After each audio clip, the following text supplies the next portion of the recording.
The thing about bad timing is, you never see it coming until your socks are floating in ankle-deep water.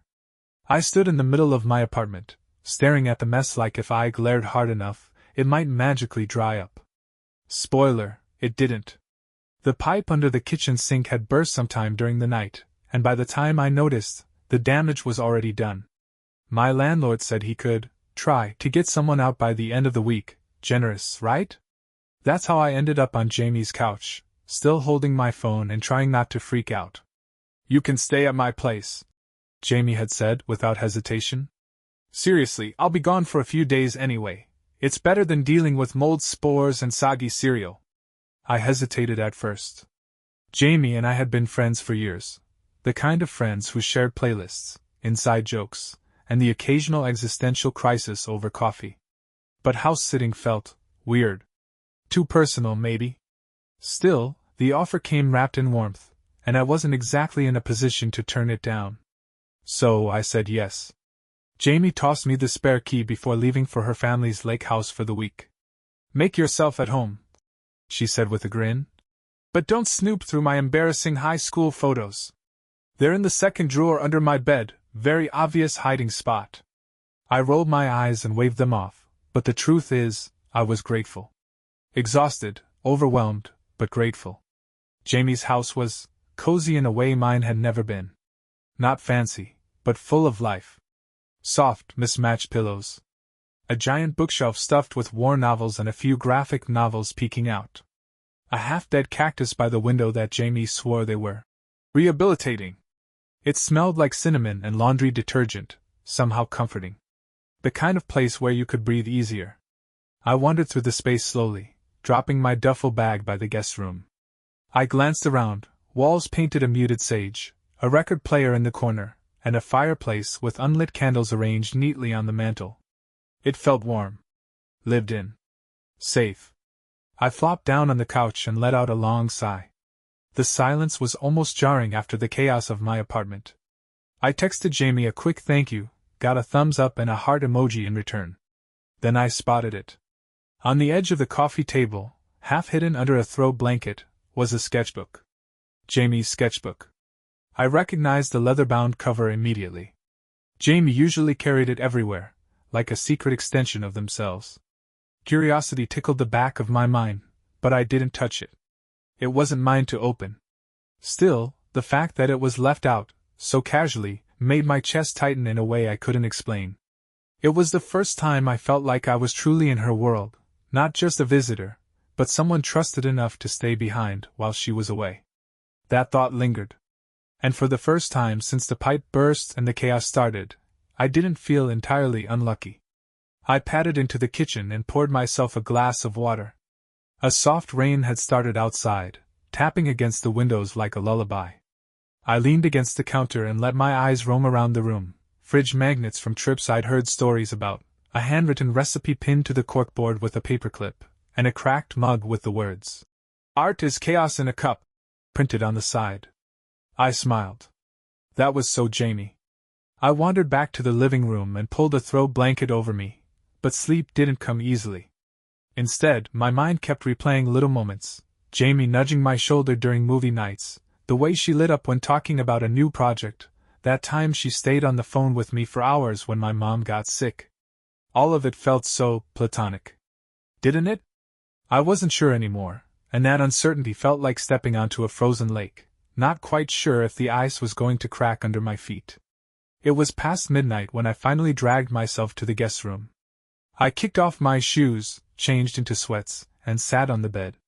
That's when I saw it, the small, worn hoodie draped over the chair in the corner. Jamie's hoodie. I'd seen her wearing it 100 times, usually when she was feeling tired or cold or both. It smelled like her shampoo and something softer, like cedarwood and familiarity. I stared at it for a long time. And then, without really thinking, I picked it up and pulled it over my head. It was too big. Warm. Comforting. Dangerous. I curled up on the bed, wrapped in her scent, and closed my eyes, feeling too many things I couldn't name. I woke up tangled in sheets, still wearing Jamie's hoodie. For a moment, I forgot where I was. The soft hum of the refrigerator, the morning light spilling through the curtains, None of it matched my usual surroundings. And then it hit me. The pipe. The flooding. Jamie's house. I sat up slowly, rubbing my eyes. The house was still. No mysterious front door noises, no early return. Just my imagination messing with me again. I laughed under my breath and shook it off. Still, that hoodie felt too warm to take off.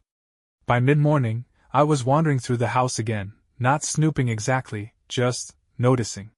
Jamie's world felt different when she weren't in it. Quieter. But also louder in a way I couldn't quite describe. The living room bookshelf caught my eye. I scanned the rows of paperbacks, travel guides, sketchbooks with bookmarks tucked in halfway through. There was one shelf dedicated entirely to graphic novels and classic horror, a combo only Jamie could pull off. I traced my fingers along the spines, then stopped on a photo tucked between two books. It was old, maybe a few years back, Jamie and me at a music festival, both sweaty and sunburned, laughing like we didn't have a single thing to worry about. I didn't even remember the picture being taken. But there we were. And suddenly I couldn't stop thinking about the way Jamie looked at me in that moment. Not dramatic or cinematic, just this small, easy smile like I was her favorite person to stand next to in a crowd. That photo hit me harder than it should have. Later that afternoon, I curled up in the oversized armchair in the corner of the living room, a mug of tea in hand and one of Jamie's books open on my lap. The rain had started again, just a light drizzle this time, and the sound of it tapping on the windows gave the whole place a kind of sleepy, intimate vibe. I pulled the hoodie tighter around me and let myself relax. That's when Jamie FaceTimed. "Look at you," she said, grinning. "Already making yourself at home. Hey, you told me to." "I did. Just didn't expect you to claim my reading chair so fast. It's the best seat in the house. You really should have warned me." We both laughed, but something about seeing her face made my stomach twist a little. I wasn't used to that reaction, not with Jamie. "You okay over there?" she asked, brow furrowing slightly. "Yeah," I said, hesitating. It's a little weird being in your space without you. Feels like I'm trespassing on a life I don't fully know." Jamie tilted her head, thoughtful. "Well, maybe it's about time you got to know more of it." That answer, soft, unguarded, lingered with me even after the call ended. That night something shifted. It started with music. I was making a simple dinner, grilled cheese, tomato soup, when I turned on the Bluetooth speaker Jamie kept in the kitchen. Her playlist started playing automatically. I expected indie pop or old jazz. Instead, it was slow. Dreamy. The kind of songs you'd sway to without realizing. I let the music play, let the warmth of the kitchen pull me deeper into the moment. That's when the door opened. "Jamie. Back early." "Hey," she said, dropping her bag at the door. "Change of plans?" "My aunt got sick, nothing serious, but the whole weekend thing got cancelled." My heart jumped, part surprise, part something else I didn't want to name. "You made soup?" Jamie asked, eyes lighting up. "Don't get too excited. It's from a can. Still the most effort anyone's made for me all week." She stepped into the kitchen, and suddenly the room felt smaller. Warmer. I handed them a bowl and tried not to overthink the way our hands brushed. We sat at the kitchen island, eating in comfortable silence for a while. But then Jamie looked at me and said, "You've been wearing that hoodie since I left, huh?" I froze mid-bite. "What?" "No. I mean, yeah. Maybe. It's comfortable." Jamie smiled, but there was something in her eyes I couldn't read. "It looks good on you." Something unspoken passed between us, a beat too long, a breath too full, before we both looked away. After dinner, we migrated to the living room, like it was instinct. Jamie sprawled on the couch, one arm slung across the backrest, and I sat on the floor near the fireplace, still trying to ignore the way my pulse jumped every time she moved. We talked about nothing and everything. Past relationships. Work stress. Weird dreams. Favorite childhood movies. At one point, Jamie admitted she used to cry during Homeward Bound, and I laughed so hard I nearly choked on my tea. But then the conversation quieted. The laughter faded. And we just sat. Rain tapped against the window again. The fire crackled softly. Jamie leaned forward, elbows on her knees, and said, almost too casually. You ever wonder what would have happened if things had been different? Like, if we'd met in another context? I turned slowly. What do you mean? I don't know, she said, avoiding eye contact. Just sometimes I wonder if we were always supposed to be just friends. Or if we told ourselves that so much, we stopped asking the question. My heart thudded against my ribs. I opened my mouth to speak, to say something, anything, when the lights flickered once, and then cut out completely. Darkness. Silence. Then Jamie's voice, low and steady. Well, that's not ominous at all. We both laughed, a little too loudly, a little too nervously. Then Jamie added, I think I've got candles in the drawer, want to help me find them? I nodded, standing slowly. The air felt thick with something neither of us had said. The wind outside kept knocking against the windows, just enough to make the silence inside feel heavier.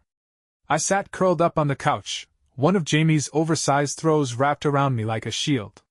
The storm had knocked out the power, and the whole house glowed dimly in the soft flicker of candlelight. Jamie came in from the kitchen, barefoot and carrying 2 steaming mugs of tea. She looked peaceful, even with the storm raging outside.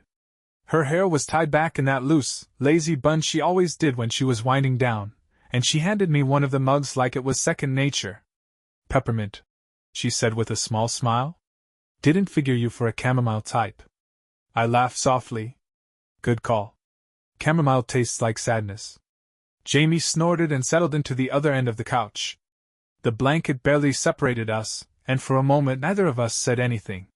The storm gave us background noise, crackling thunder, wind rustling the trees, but inside, it was quiet. Still. You good? She asked after a beat. I hesitated, then gave her a half nod. Just sore. That couch isn't exactly chiropractor approved. And I guess I've been carrying a lot lately. Shoulders feel like someone's been stacking bricks on them. Jamie tilted her head. Want a massage? I blinked, caught completely off guard. What? She shrugged, sipping her tea like it was the most casual thing in the world. I'm serious. I took that massage therapy class last year for stress relief. I know what I'm doing. You always show up for me when I'm spiraling. I kinda want to return the favor. I could have said no. I probably should have. But the ache in my body and that gentle look in her eyes melted away the hesitation. Okay, I said quietly. Sure. She set her mug down and patted the floor in front of her. Sit here. Back to me. I lowered myself onto the floor, sitting cross-legged while Jamie knelt behind me on the couch. I could feel the warmth of her knees just barely brushing my back. Her hands hovered for a second, then landed lightly on my shoulders. The first touch sent a chill straight down my spine, not because it was cold, but because it was her. Let me know if it's too much, she murmured. Her fingers were gentle at first, skimming over tight muscles like she was testing where to begin.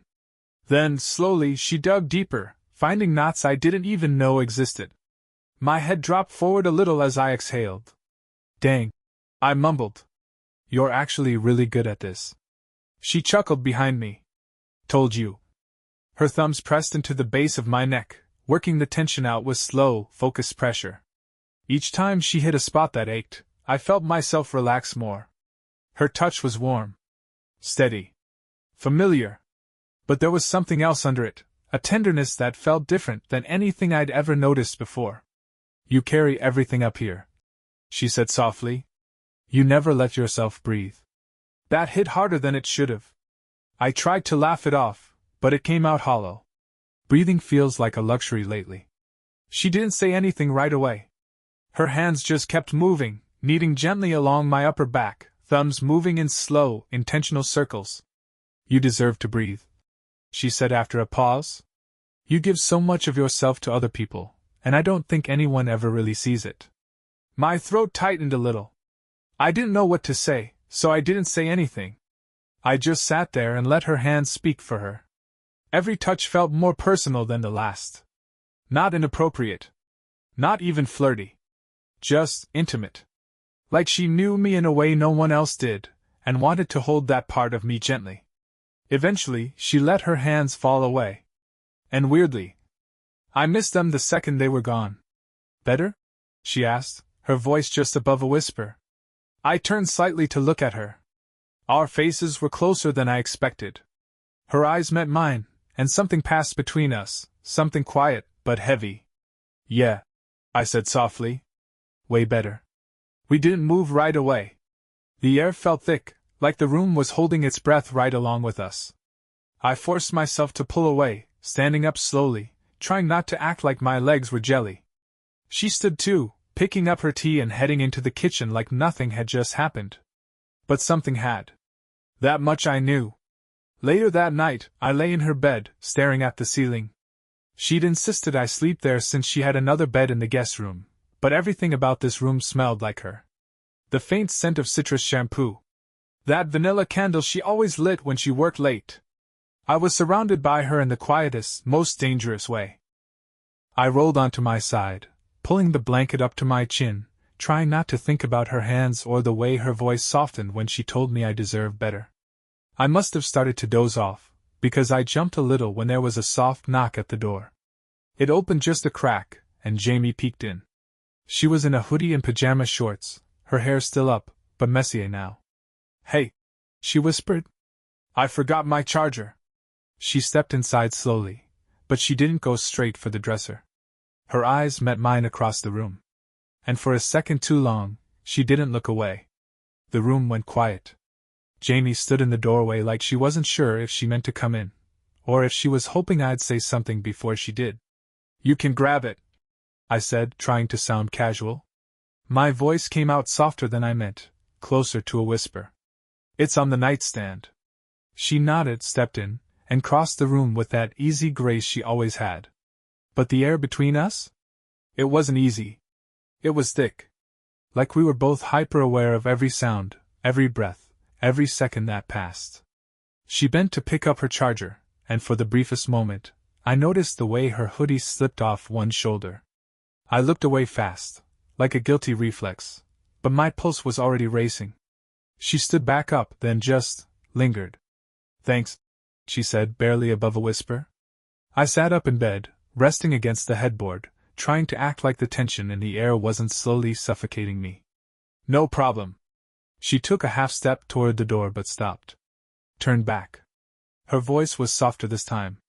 Alex, can I ask you something? I nodded slowly. Of course. Do you ever think? She paused, chewing her bottom lip like she wasn't sure how to phrase it. Do you ever think we've crossed a line? That question hit like a cold splash of water. Not because it came out of nowhere, but because I'd been thinking the same thing all day. I looked down at the blanket twisted in my hands. Honestly? I don't even know where the line is anymore. She took another step closer. Her charger dangled loosely from her fingers. Yeah, me either. Silence again.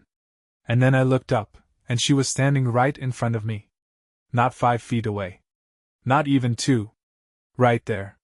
My heart was hammering in my chest, like it wanted to punch its way out, and confess everything I was too afraid to say. Jamie, I said quietly, I don't want to mess this up. I know, she whispered. Me either. But something's shifting, I added, my voice cracking slightly. It's not just in my head, right? She shook her head, slow and deliberate. No. It's not. I don't remember who leaned in first. Maybe it was both of us. Maybe it was inevitable. All I know is that one second we were just standing there, and the next, she was inches from me. Her eyes flicked to my mouth. Mine did the same. There was one last pause, a moment hanging by a thread, and then her lips brushed against mine. It wasn't rushed. It wasn't wild or desperate. It was soft. Careful. Like we were testing the water with the tips of our fingers before diving all the way in. But even that gentle touch sent a ripple through my entire body. It was real. It was electric. And it shattered every "we're just friends" excuse we'd built between us. When we finally pulled back, her forehead rested lightly against mine. That probably changes things, I murmured. Yeah, she breathed. It definitely does. We didn't move. We didn't try to explain it away. We just stood there, wrapped in the quiet truth of what we'd finally admitted without words. After a moment, she pulled back slightly, eyes searching mine. Can I stay? Just sleep. Nothing else. I don't want to be alone tonight. I didn't even hesitate. Of course. Yeah. She climbed into bed beside me, pulling the covers up and curling onto her side, facing me. We didn't touch, but her presence was so warm, so close, it felt like gravity was doing everything it could to keep us aligned. We lay like that for a long time. No words. Just breathing in sync. At some point I whispered, "What happens now?" She didn't answer right away. Her voice was soft when it finally came. "We figure it out. Together." And somehow, that was enough for now. I woke up before the sun. There was this quiet hush in the room, one of those soft, in-between moments where the world hasn't quite started spinning yet. And Jamie was still beside me, curled up, one hand tucked under her cheek like a kid dreaming something sweet. I didn't move. I just watched her breathe for a while. Peaceful. Completely still. And in that moment, I wasn't thinking about consequences or labels or the 100 ways we could screw this up. I was just present. Content. But then the light started creeping through the blinds. Reality always follows the sunrise. Jamie stirred eventually, her eyes fluttering open. When she saw me watching her, she smiled that slow, sleepy smile that always got to me. "Hey," she whispered. "Hey." Neither of us rushed to say anything else. And honestly, I didn't want to be the first to break whatever quiet spell we were under. But eventually she sat up and stretched, looking around the room like she was re-entering real life. So, that happened. I chuckled softly. Yeah. It did. She turned to look at me, serious now. "Do you regret it?" I didn't even have to think. Not even a little. Jamie exhaled, like she'd been holding that question in all night. Good. Me either. We got up, made coffee, and sat on the back patio with mismatched mugs and matching uncertainty. The sun was just starting to warm the deck boards beneath our feet, and birds were chirping like everything was fine and normal. But nothing felt normal. Everything had shifted. And I think we both knew it was time to talk about what came next. "I don't want to lose what we have," I said quietly, staring into my coffee. "You won't," she replied. "At least, I don't want you to." I looked up at her. "But this changes things." She nodded. "Yeah. And maybe that's okay." There was a long pause. Not the awkward kind, just thoughtful. Careful. I've been trying to pretend I didn't feel something, I admitted. Like, for a long time. Jamie gave a soft laugh. Same. I thought I was imagining it. You weren't. She looked out across the backyard. So what do we do now? I hesitated. We could take it slow. See what this is. No pressure. Just figure it out, like you said. Her eyes met mine. I'd like that. And it was that simple. No grand declarations. No dramatic ultimatums. Just two people quietly choosing to try. The rest of the weekend passed in a blur of tiny moments, washing dishes side by side, her stealing sips from my mug, me absent-mindedly reaching for her hand without thinking. It felt easy. Familiar. But new, too. Like seeing color for the first time after years of grayscale. On Sunday night, I packed up my things and stood in the hallway, unsure of how to say goodbye. I didn't want to leave. Not really. But I also didn't want to overstay the moment. Jamie walked me to the door. So, we'll talk tomorrow? Absolutely. And maybe dinner this week? She added, half shy, half teasing. I grinned. It's a date. She leaned in then, soft, gentle, and kissed me again. Not rushed. Not nervous. Just certain. And when we pulled apart, she whispered, I'm really glad you stayed here. Yeah, I said. Me too. It's funny how something as simple as house sitting can completely flip your world upside down. I went into Jamie's house thinking it was just temporary. Just a favor. Just a friend helping a friend. But sometimes, being close to someone, really close, lets you see things that were always there but hidden in plain sight. Sometimes, the line between friendship and something more isn't a line at all. It's a slow, steady drift. A quiet gravity pulling two people closer until they finally look up and realize they've already arrived. Whatever this is, Whatever it becomes, I'm not afraid anymore. Because the best things? The real things? They don't come crashing in all at once. They sneak up on you. Like sparks you didn't see coming. Until the whole room is glowing.